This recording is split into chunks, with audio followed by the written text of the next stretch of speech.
what he did to us? You do not love your parents, huh? You forget? I forgot that the man was there and actually lost his family too. And I really felt bad. You forgive a killer? What is wrong with you? What is wrong with you? Why did I forgive him? But I did. I wanted to. I wanted to free him. But it felt more like weakness. It felt like. But in some way I knew it was the right thing. It's the most horrifying tale. And yet she and many people living through that genocide have found it in their hearts to forgive and to move on. Forgiveness is everything. When I think of forgiveness, I'm brought to weep with gratitude that it exists. Now, forgiveness doesn't mean that you're condoning someone else's behavior. This is a really important point. Forgiveness merely means that you're freeing yourself up from the energy blocks that you're holding, those resentments that you're carrying. There's a song in the gospel song, and it says, take your burden to the Lord and leave them there. Leave them there, oh leave them there. Take your burden to the Lord and leave them there. If you trust and never doubt, he will surely bring you out. Take your burden to the Lord and leave them. Now there is that.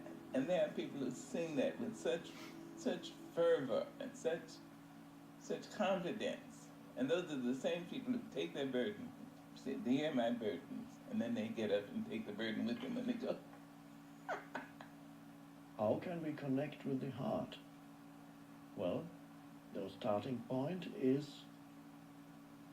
all you ever have, this moment.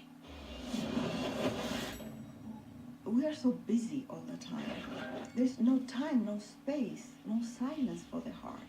Unless you actually can be out in nature and experience the birds singing and the trees and the blue sky, you are divorced from the great spiritual being that I feel is all around us.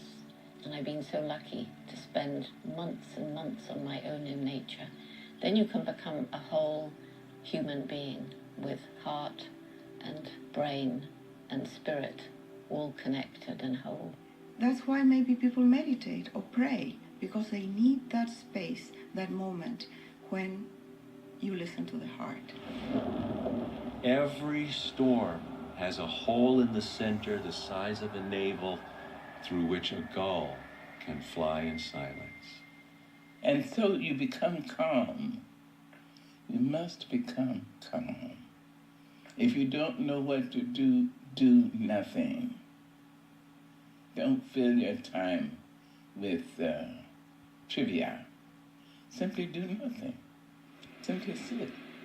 Breathe. All the traditions speak about the value of meditation, reflection, contemplation, which all center on breathing. Why? Because breath restores us to the safety of the moment. Now you want to breathe a little deeper and a little slower than you normally would. About a 4 or 5 second on the in-breath and 4 or 5 seconds on the out-breath. But you don't hold your breath, you just get a nice rhythm, that pace, holding your attention in the area of the heart. Bring your awareness to your heart. Bring your conscious awareness into your heart. And you may be able to hear. I ask my heart all the time for guidance. Your heart has a very good way to tell you whether you are in the good path or not. It's called enthusiasm. I let in whatever's around me, and I ask, where's the aliveness now? When I'm playing with the kids, when I make love to my husband, when I read a good book, when I'm writing and I feel that the character becomes a person and talks to me, then my heart also feels fluttering and with laughter, with joy. Why everything has to be so serious? It's very important to have fun. Even in the middle of something that you are doing that requires a lot of discipline. And so to connect to your heart, become a child. My dear friend George came to Greece. This guy is a billionaire, and he's very big, you know. Started talking, and then I said, Listen, if you want to talk with me, come with me. I took him out in the center of Athens where we have a trampoline.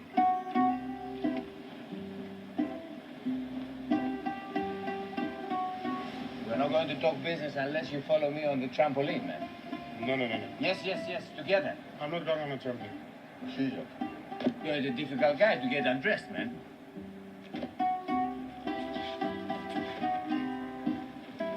He came up on the trampoline for the first time in his life, and we started jumping together, up and down, up and down. 140 kilos, though. Hey, you can become a champion, eh? If you train a little bit, next Olympic Games, okay? I will be your manager, man.